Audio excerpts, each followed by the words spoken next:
లక్ష మెజారిటీతో గెలుస్తాడు పవన్ కళ్యాణ్ అని ప్రతి ఒక్కరు మాట్లాడుతున్నారు పిఠాపురంలో. మరి నిజంగా లక్ష మెజారిటీతో పవన్ కళ్యాణ్ గెలిస్తే ఈ జబర్దస్త్ బఫూన్లందరూ వెళ్ళాల్సిన అవసరం అయితే లేదు కదా. ప్రతి ఒక్కడు పిఠాపురంకి వెళ్ళడం, అక్కడ ప్రచారం చేయడం.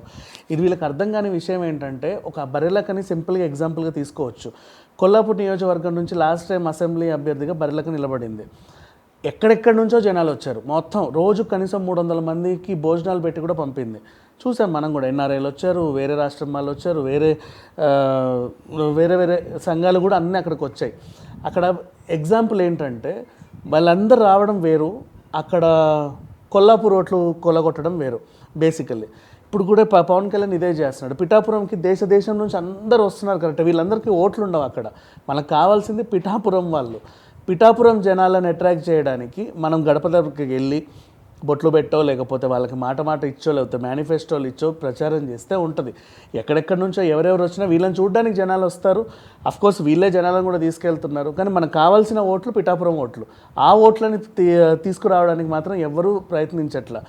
ఎందుకంటే నిజంగా బర్రెలకు ఒక ఎగ్జాంపుల్ అని చెప్పుకోవచ్చు. అయినప్పటికీ 6,000 ఓట్లు అయితే కొల్లగొట్టింది ఆమె. ఇక్కడ పవన్ కళ్యాణ్ కూడా కనీసం ఒక 6,000 ఓట్లన్నీ వచ్చినా, ఓ 10,000 ఓట్లు ఇచ్చినా కూడా ఆ పిఠాపురం నియోజకవర్గం వాళ్ళు వేయాలి. ఎంతసేపు కాపు వాళ్ళు ఉన్నారు అని చెప్పి ఎగురుకుంటూ వెళ్ళాడు. కాపులు ఉన్నంత మాత్రాన కాపులందరికీ పవన్ కళ్యాణే కావాలని ఏం లేదు. కాపులకి ఎవరైనా కావాలి. వాళ్ళకి కావాల్సిందంటే వాళ్ళ స్థానికుడు కావాలి. బేసిక్లీ అక్కడ ఉండి వాళ్ళ వ్యవహారాలన్నీ చక్కబెట్టేవాడు కావాలి. ఈయన సినిమాలు షికార్లను తిరుగుతూ ఉంటాడు. అండ్ ఎప్పుడు వస్తాడో తెలియదు. అది ఇప్పుడు వచ్చిన పిఠాపురం మళ్ళీ ఎప్పుడు వస్తాడో కూడా తెలియదు. మోస్ట్లీ నన్ను అడిగితే అక్కడైతే పవన్ కళ్యాణ్ గెలవడు. ఛాన్సెస్ అయితే వంగ గీత గారికి మోస్ట్ అంటే అక్కడ మనిషి కాబట్టి ఆవిడకైతే ఎక్కువ ఛాన్సులు అయితే ఉన్నాయి. అండ్ నెక్స్ట్ వీళ్ళు ఎంతసేపు నిన్న జబర్దస్త్ వాళ్ళని తీసుకెళ్ళి, ఎందుకయ్యా బాబు వాళ్ళ జీవితాలు నాశనం చేస్తామని చెప్పి రోజా అనింది. దానికి మళ్ళీ వీళ్ళు కౌంటరు, సీనో ఇంకెవడెవడో కౌంటర్లు ఇవ్వడం. అండ్ ఇవన్నీ చూసుకుంటూ అంటే ఇప్పుడు అప్పుడెప్పుడో జగన్ డబ్బులు ఇస్తే వీళ్ళు అక్కడికి వెళ్ళి వాగారు, జగన్ డబ్బు కొట్టుకొని వచ్చారు.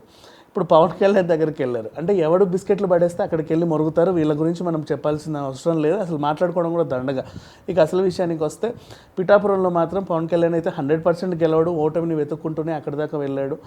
అండ్ స్థానిక ఓటర్లని ఆకర్షించాలంటే అక్కడి సమస్యలు తెలియాలి. అక్కడి సమస్య ఇప్పటివరకు పవన్ కళ్యాణ్కి తెలియదు. ఎంతసేపు తాట తీస్తా, నరికేస్తా, ఇచ్చేస్తా అంటున్నాడే తప్ప, అంటే ఒక కామెడీ బఫూన్ అయిపోయాడు. ఇంకా సింపుల్గా చెప్పాలి అంటే పిఠాపురంకి వెళ్ళి సిగ్గు తీసుకోవడం ఇంకా ఎంత 1 వీక్ మోస్ట్లీ గెలిచాడు అంటే అని అనుకోవచ్చు. కానీ గెలవకపోతే మాత్రం ఇంకా అసలు తలెత్తుకు తిరగడం 2 తెలుగు రాష్ట్రాల్లో తిరగలేడు తలెత్తుకొని. Thank you so much.